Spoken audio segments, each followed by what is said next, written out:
Have you noticed that top influencers are constantly publishing content every single day online? That's because they're probably using something called a content library. If you want to consistently post quality content on your online platforms, then you're going to need to get organized. In this episode, I interviewed Jennifer Wegman, founder of Insight Information Solutions, and she shares with us the power of content libraries. She tells us what the 6 pieces of content, what the 6 types of content that you should have in a well-rounded content library, how to create and manage one, and how to repurpose content so that it's fresh and useful every time you publish it. This is Unforgettable Online Marketing, and I'm your host, Tara Wilder. On this show, we share practical online marketing tips and strategies that virtual business owners like yourself can use to stand out in a noisy marketplace and attract your ideal client. Before we get into this interview with Jennifer, I have a quick favor to ask you. If you like this show, take a moment and go to your favorite podcast platform like iTunes, Stitcher, whatever, and rate and review this show. It really helps us for a couple of reasons. One, we'd love to hear what it is that you think about this show, and it also helps us get boosted in the search engine as well, so more people, new people, can find the show as well. Okay, let's dive into episode number 4 with Jennifer Wegman, create more quality content in less time using content libraries. Hey there, and welcome to Unforgettable Online Marketing. I'm your host, Tara Wilder, and today I'm so excited to introduce to you Jennifer Brown Wegman. Hey, Jennifer, thanks so much for joining me today. Hey, Tara, thank you so much for having me. I really appreciate it. Jennifer is the founder and operator of Insight Information Solutions, and she is a research genius. That's her background is in research, and what she does for her clients is help them build evergreen content libraries so that way they can have a really powerful presence online and they barely have to do any work for it, because I like to call us CEOs, chief everything officers, where we have so much that we need to be doing. So these evergreen content libraries are super, super helpful because it cuts down on so much time that you have to spend marketing yourself online too. Exactly. So Jennifer creates these libraries for our clients. She does social media management. She does social media consultations. She's knows everything there is to know about social media. So I'm super, super excited to have you on today, Jennifer. I'm super excited to be here. I appreciate you inviting me. Yes, of course I was going to invite you. So I would love it if you could tell our guests, or not our guests, our listeners, a little bit more about you and how you got started and what led you to doing what it is that you do today. Okay, that's a really long story. So I will give you the abridged version. I started my business about 3 years ago. I've been focused a lot on the business development aspect of running businesses. So helping my clients in the past in a coaching capacity with networking and business development, and kind of social media presence and content is a piece of that part of business. Because in my previous career working for a law firm, I found that the lawyers would scramble when they had no more engagements and they'd try to figure out where their next client was coming from. And so I wanted to help other entrepreneurs not have that problem by leveraging my background in business development. What led me to doing this particular service, which is relatively recent as a service in and of itself, because in the past I was coaching people on how to create the libraries. Now I'm actually doing them for people, was that I attended a local networking event and we were talking about marketing challenges, and there were 15 people in the room and 10 of them had the exact same problem. They said, I know I need to be on social media. I know I need to post stuff, but I don't have the time. I don't know how. Where's that Facebook scheduler? What do I post? When do I post it? And I thought, oh my gosh, this is something that is a legitimate problem among these business owners, entrepreneurs who are, recruiters, travel agents. Where travel, you also have the added thing of potentially, you're a franchise, so there's certain things you can post and certain things you can't, and bookkeepers. So they're not online entrepreneurs who know everything there is to know about content and are experts at creating it, but they're the people who get a lot of their business from word of mouth and from traditional advertising, but still need to have that digital home where their potential customers can Google them, find them on social media, find them on the internet, find their website, check them out, figure out who they are, and then decide whether or not they want to kind of move forward and buy from them. And then what they were having is these are great business owners, and they have a profile photo, a cover photo, and absolutely no content on their Facebook page, for example. And so my theory was, why not leverage my research and data analysis background with my love of social media and create these libraries for them so that all they have to do is plug it into whatever scheduler they're using and not have to worry about creating it when it comes to the written content. Now, videos I can't do for people, but I can give them prompts so that they can create the videos based on those prompts when they're ready to create those. Cool. That's so cool. And yeah, I hear those exact same issues, or not issues, pains and desires whenever I go to networking events or conferences and people hear that I'm an online marketer. They're like, oh my gosh, and they start unloading all of these questions and pains that they're having.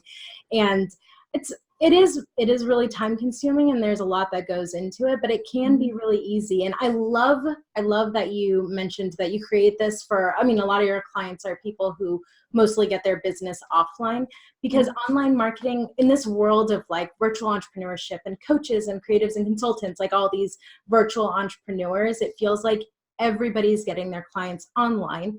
And I think that some people are kind of hiding behind their computer and thinking that that's the only way to do it, or that's the only way that they try or think that they should be trying to do it, when in reality, like, there's a lot of business to be had offline, and your online presence can really, really support that in like nurturing the relationship that you have with these people that you're meeting offline, you know, like, you probably know the statistic of how many touch points it takes on average before making a sale, right? What is it?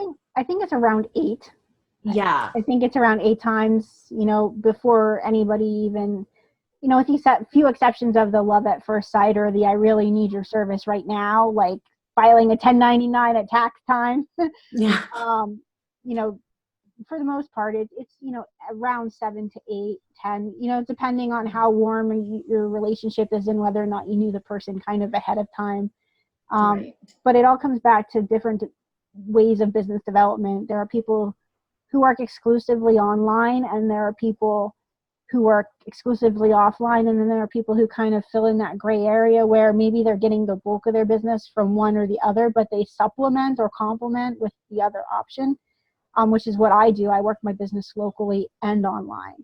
So I've kind of had to master both aspects, so to speak, of, you know, building those personal in-person relationships, but also creating content that helps people to get to know me as a person, as a business owner, and how I can help them so that I can meet amazing people from all over the world and work with them too. Yeah, really good. And some would say that social media, whenever they go and find you, well, not just social media, online in general, anywhere on your platform online, that is a touch point in and of itself. And that's kind of more of a passive touch point too. And it strengthens so much more the more active touch points when you're calling them. They've already seen you online talking about your expertise, or, you know, you've shown up in front of them a lot more. So when you're on that phone call or at that one-on-one at the coffee shop, whatever, you already have a little stronger relationship with them. So that's great.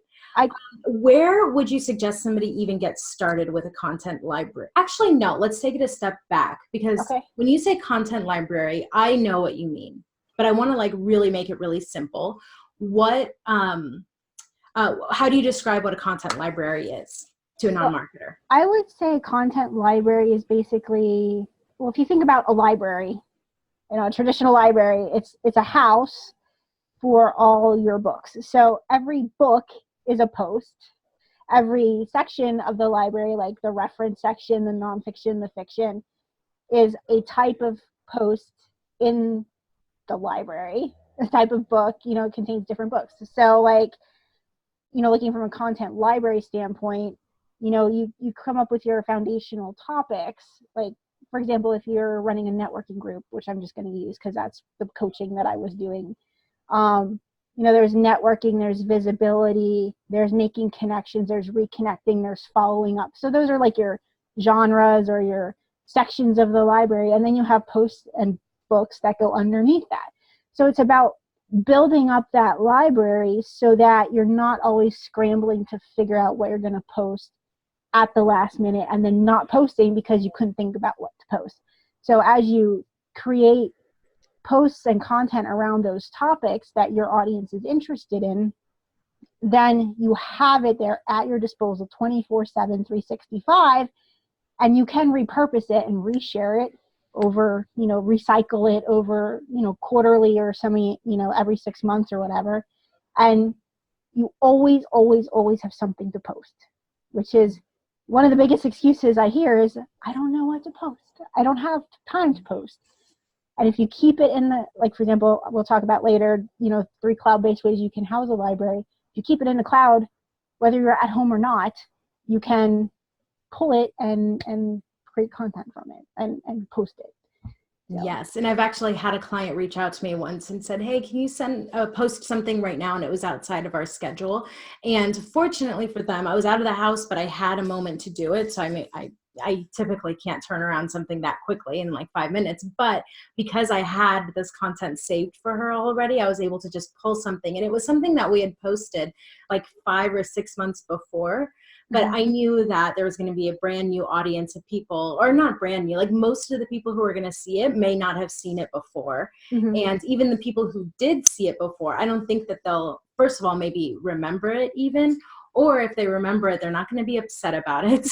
And if they are upset about it, then I don't want that energy in my audience anyway.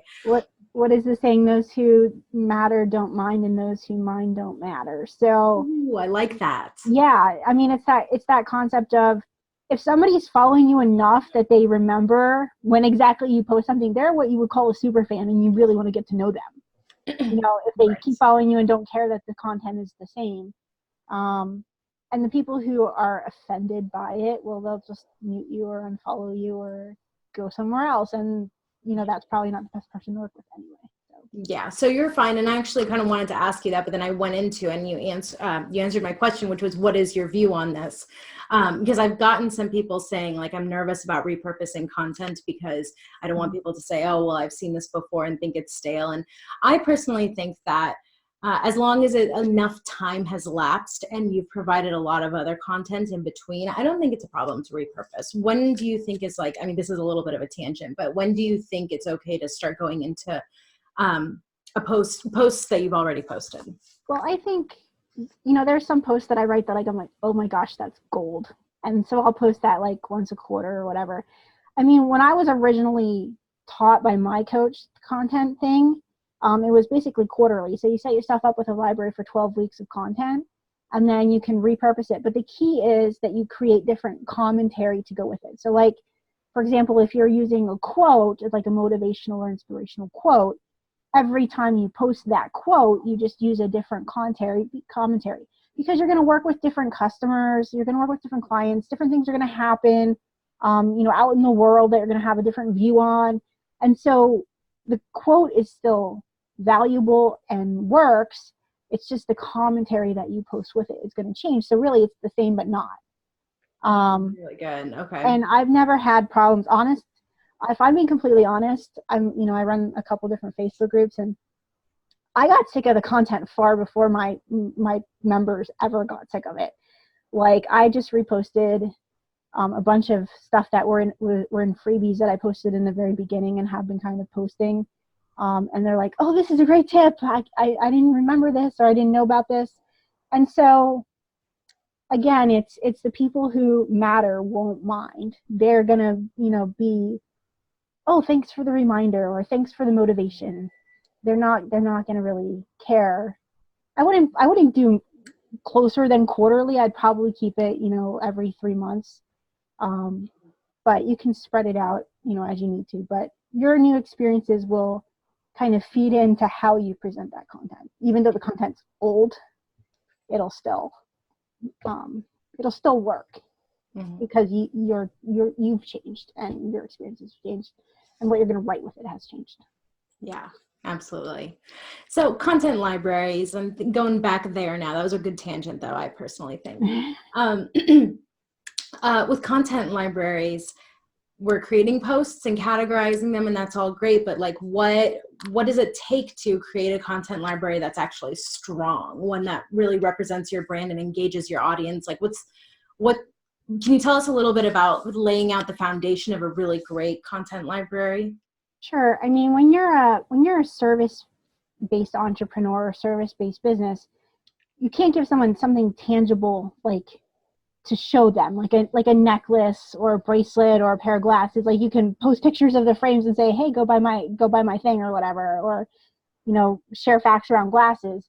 So it's not kind of as straightforward as a product-based business where you have something tangible that you can take a picture of and post and let people see. And so when you're kind of a service-based entrepreneur, there's a couple of things that I keep in my personal content library that I've started building out for my clients.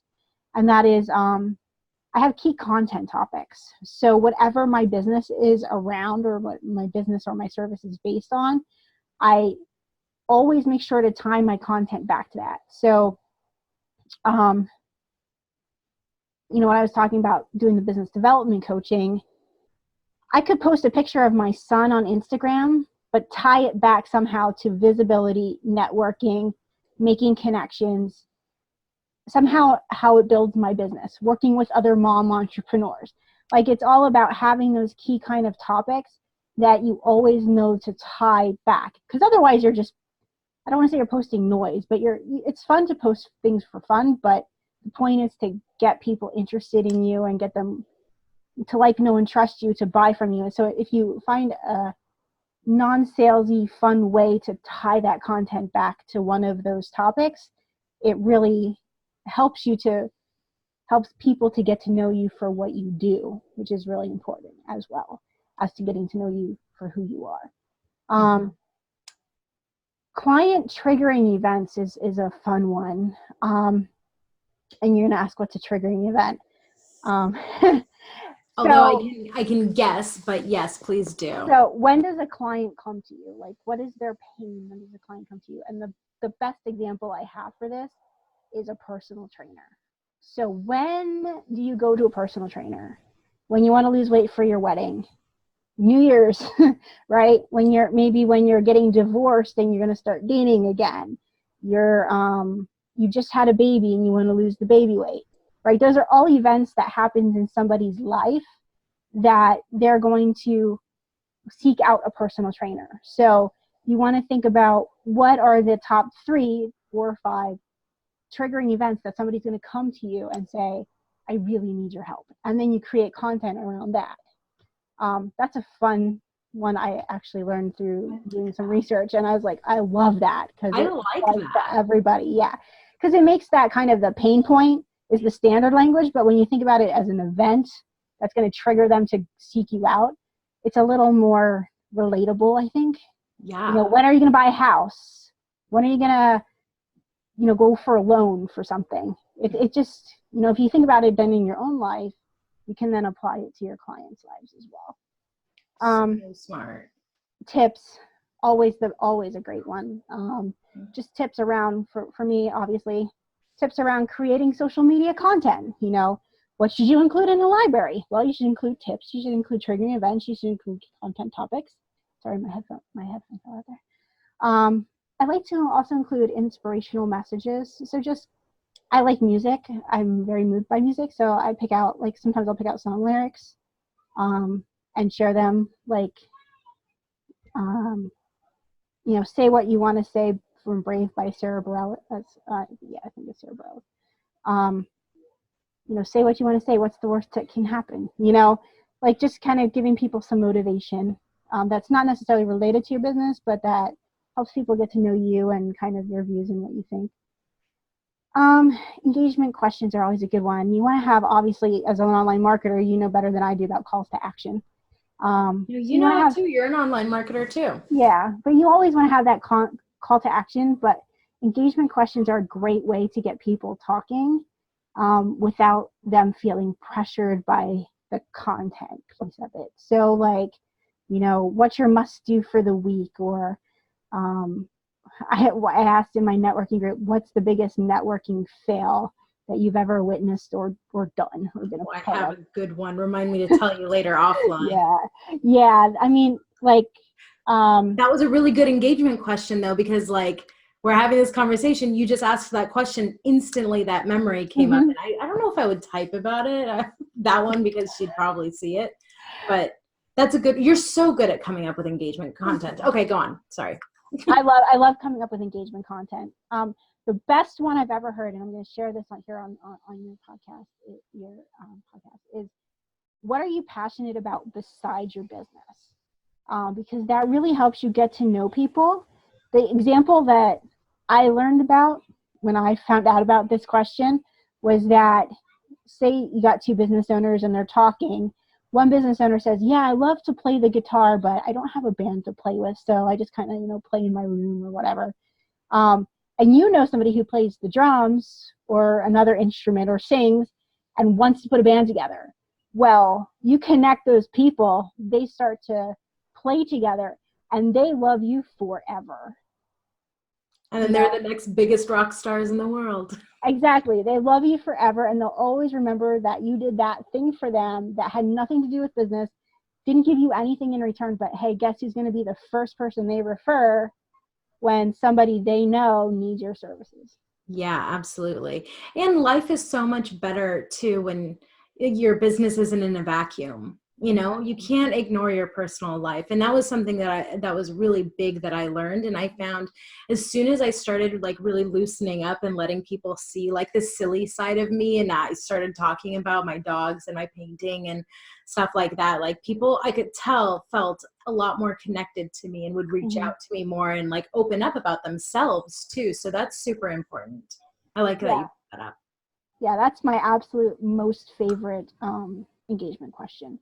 And they're simple questions, and they don't take a lot of time. So you just stop in and post on your page, or you put them in one of the methods I'm going to talk about. You put them up there, and you just hit copy, hit paste, and hey, you posted content for the day. So it's real simple. Another great one, and I think we might be at the number, but is influencers. If you're following people who are in your industry doing similar things and they post something that you agree with or you disagree with, you can comment on it. You share it and you comment on it.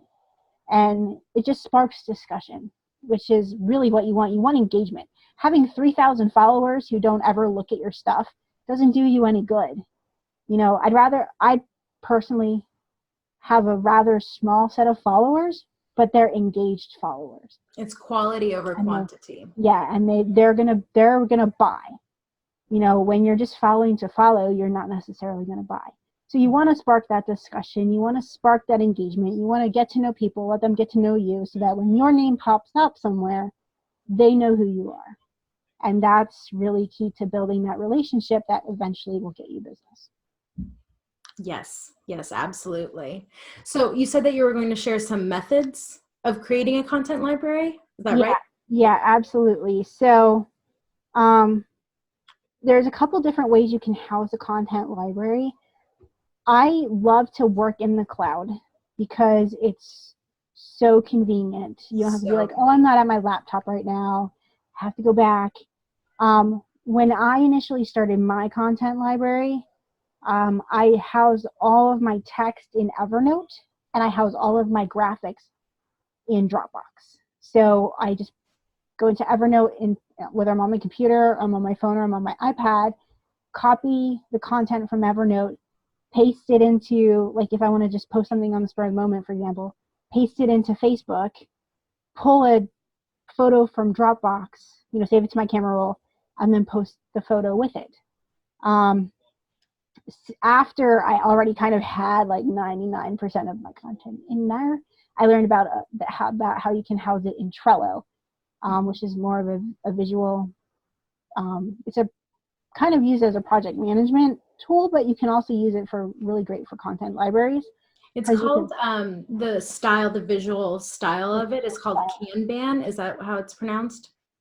Where there are like lists and then there are cards, basically. Like there's a little tab for each. Yeah, so like the list would be, for example, key content topics, quotes, triggering events would be your list. And then each card underneath that would be a post under there. So, Mm-hmm. a quote, if you have 20 quotes, there would be 20 cards, one with each quote. And then you can create checklists to say where you posted it. You can comment to say when you posted it. You put the text in the description, you attach the graphic, and then it's all there in one place. So it makes it super easy to pull. I love it. I love it. I've used Trello in that way for my clients Mm-hmm. before too, and now I'm using Asana because now Asana has that Yeah. that feature, I guess, that of creating a project. So if anybody uses Asana, when you create a project, you can select. I can't remember what it's called, but whatever the normal project view is, or Mm-hmm. you can pick Kanban, which is what that is. Which is their Kanban. kind of the post-it note view, essentially. Yes, post-it notes, the perfect way of saying describing it. And then the third way, obviously, is like either like OneDrive, I guess whatever the Microsoft now has like Word and Excel and all that online, and it saves to OneDrive, or you use Google Drive, for example, and have how's that? I love when I initially create these content libraries for my clients, I work in a Google Sheet. So I have a tab for each category, and then I put all the quotes on there, and I put in the authors and all the commentary. So it's kind of more that traditional old school way, I guess, in using like the spreadsheets and the Word documents, but it's still in the cloud and completely accessible.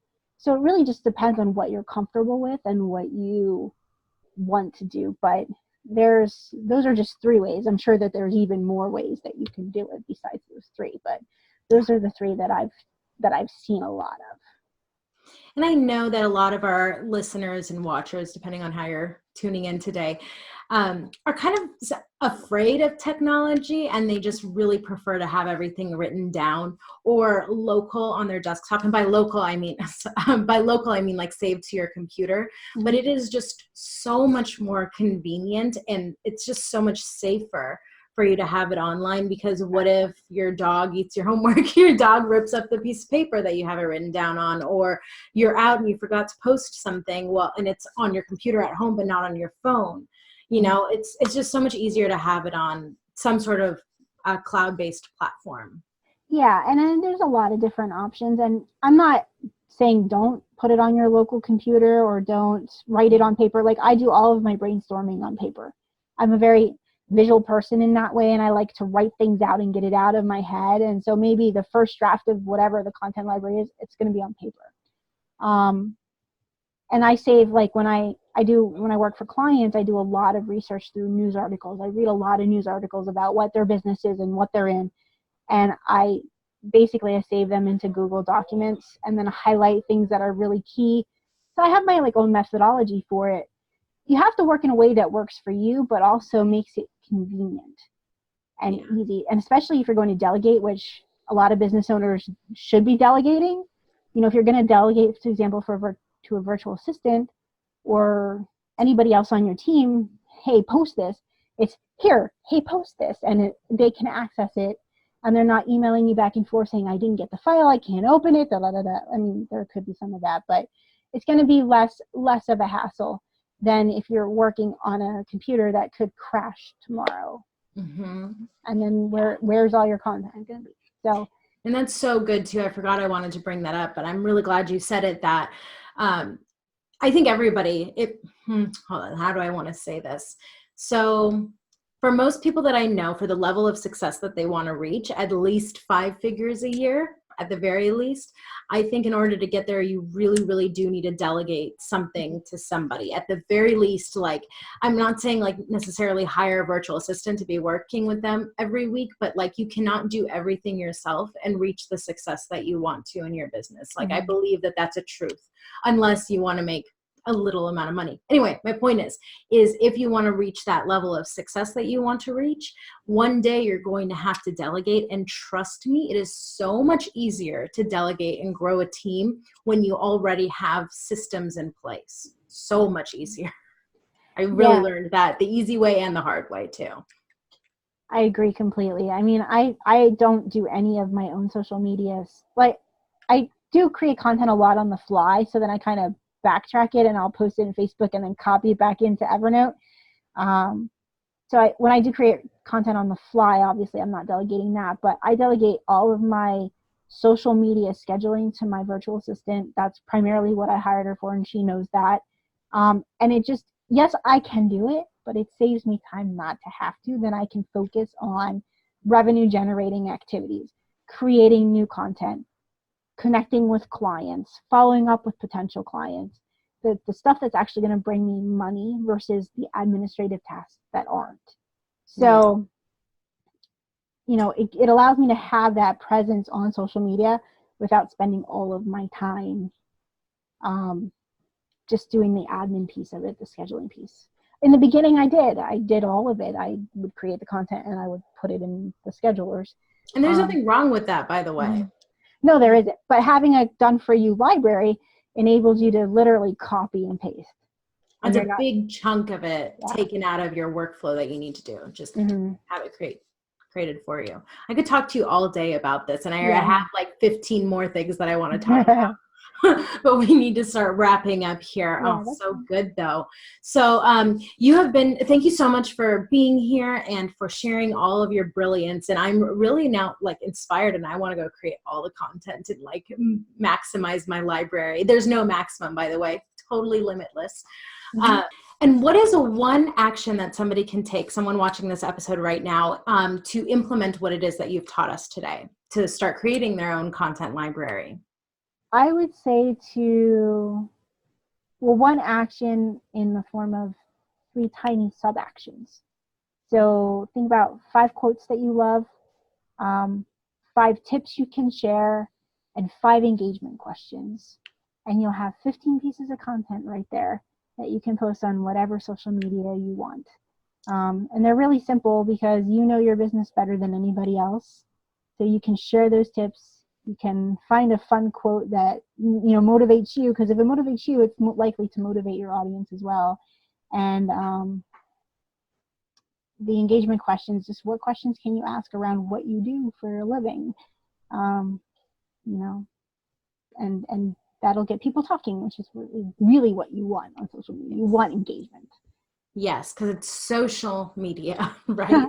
Exactly. Don't forget the social part of it. Yeah, it's not friend me and then send me your sales pitch. Yes, exactly. And some people think that it is, but it's fine. We're in the business of making connections, making a difference, and also making an income and having the life that we want to have. You said that you have a gift for our listeners today. Can you tell us a little bit more about that? Yeah, I do. On my website, the opt-in on my website is a simple social media planner. So it's set up like a table, a Word document table, and it just says, here's some suggestions for what you can post Monday, Tuesday, Wednesday, Thursday, and Friday, which is really great for someone really just starting out. You've rented the house on Facebook, meaning you put the profile picture up, you got the page, you put the cover photo up, and updated all your information, but you haven't posted anything. So you basically have an unfurnished house. So to start furnishing that house with like little knickknack is that planner that will help you kind of start to begin to create content. Yeah, so I'm on Instagram and Twitter at Insight Info Solutions. And you know, the Facebook page is Facebook/Insight Info Solutions. So it's pretty easy to find me for the content libraries. Personally, I'm happy to connect with people. I'm the Jen Weg. On Instagram and Twitter is kind of the other piece of it, where I kind of share a little bit more of my personal life and pictures of my son and my family and me doing Zumba and all that other fun stuff I love to do. And see, Zumba is that other activity that you like to do, and when you tie that into your business, you're building a stronger relationship with your peeps. Exactly. Yeah. Well, everybody, I have those links for you. If you go to the show notes, it's unforgettableonlinemarketing.com/4, the number 4, to go check out the show notes, all the links to her gift and all the different places that you can go and play with Jennifer. You can find over there. Again, Jennifer, thank you so much for joining us here today. And everybody, I hope that you got a lot of value out of this. I'm guessing that you did, because it was amazing. And I will see you guys next time. Thanks again, Jennifer. Bye, everybody. Thank you.